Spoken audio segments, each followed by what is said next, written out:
World Meitei Organization WMO na sinduna ngasidagi hauraga numit humni chupna pangthokhre leadership training program kam academic discourse ama langol housing complex da leiba organization asiki headquarter da pangthokhre Mareibak mafurup nungsiba mirol semgat asi haiba team makha da pangthokliba khananainaba aduda Dr. Naurem Sanatomba Singh Assistant Professor Department of Manipuri MU Dr. Chinglen Maishnam Associate Professor Department of Economics MU Dr. Yumnam Premananda HOD Department of Law MU Dr. Arambam Noni Assistant Professor Department of Political Science DMU Dr. Dhanavi Laishram Social Activist na mathang chitna ahanba anishuba amadi ahum suba numit ke resource person sing oina pangthokane haire hairiba thoram asigi hogdokpagi thoramga mari leinana Dr. N Sanatombana phungdorakpada Land of Diversity haina khangnariba Bharat ke manung channa leiriba Manipur asisu Bharat kumna tongan ba ethnic community nifurom khundariba mafam amane lamdam asida khundaminariba yellow furup singna magi furupu nungsiba amade kananaba honariba asigumba furup sing asigi khundafam oiriba lamdam asibusu nungshiba mathautai ireipak iramdam asibu kannaba thorakliba lup sing asi amato oina punsindrabade lamdam asida singnarakpa yiknaba khudingmak thengnanaba ge thongna leirakloi haina phongdorakhe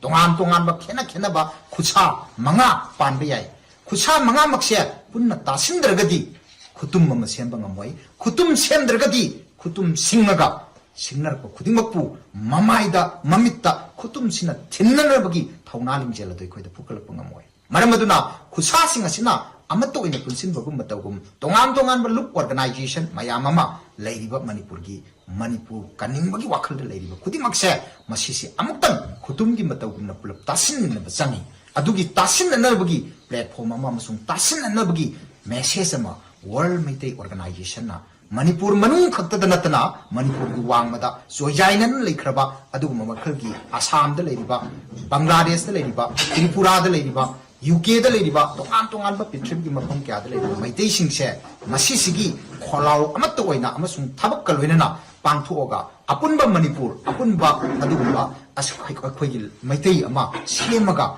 Manipur ki sampatpa mangla ama khong thangjinanaba honaudragadi diket kharagi manungda Manipur se mutkiba yaba adugumba phibam amada thidokna Meitei singse mutkiba yaba gi phibam amada leire haiba wafam se ina ningsingjari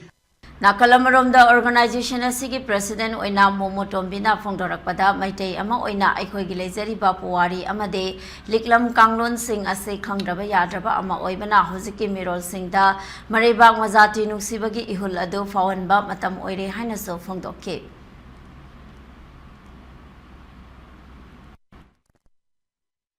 masigi khoina WMO na sinjariba formasi khoigi numit humni gi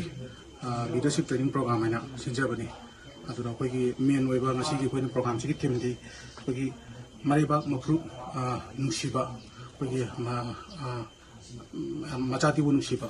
adugumba khoi musing loksing tanana ba haitare khoina ngasi sinjari program sigi main agenda di Meitei akhoi se Meitei gi oiba liklam wari khangda yatraba khoigi CSO organization mo leyaga wari amadi liklam khangdragadi lebaki miyamgi thabuk tawbada adu bagi program lakku mayam do khangnabagi nabi humni training program sinjabani